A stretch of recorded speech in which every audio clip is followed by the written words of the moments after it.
Python regular expressions కాన్సెప్ట్లో మనము ఒక ఈమెయిల్ అడ్రస్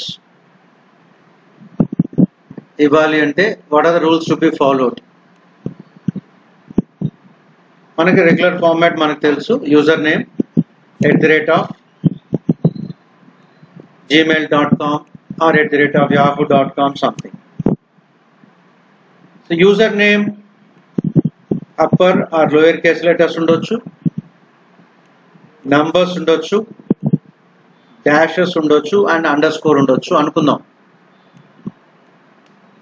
అలాగే కంపెనీ నేమ్ అంటే @ తర్వాత only upper and lower case letters and numbers మాత్రమే ఉండాలి.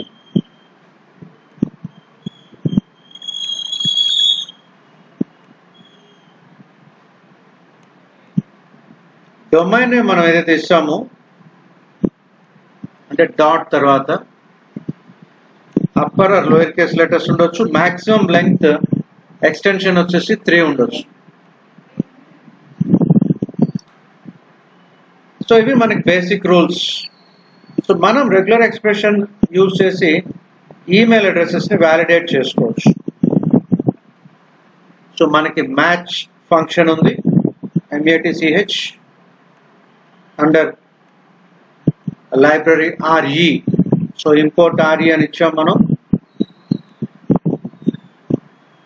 Look at the pattern PAT అని ఇచ్చాం మనం.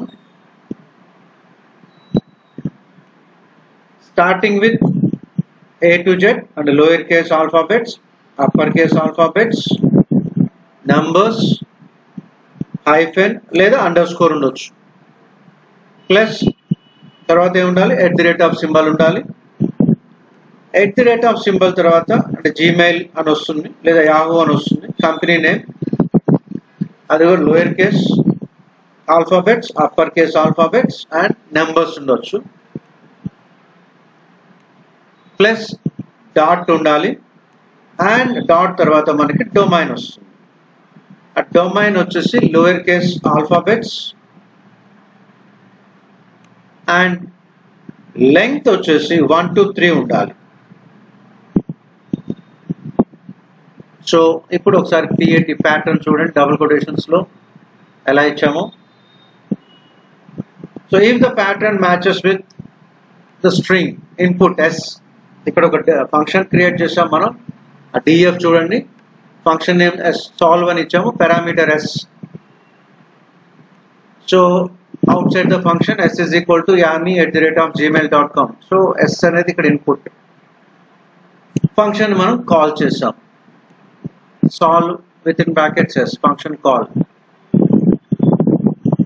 సో ఇప్పుడు ప్యాటర్న్ ఏదైతే మనం మ్యాచ్ అవుతుందో ఆటోమేటిక్గా ట్రూ వస్తుంది, మ్యాచ్ అవ్వకపోతే మనకి ఫాల్స్ అని వస్తుంది.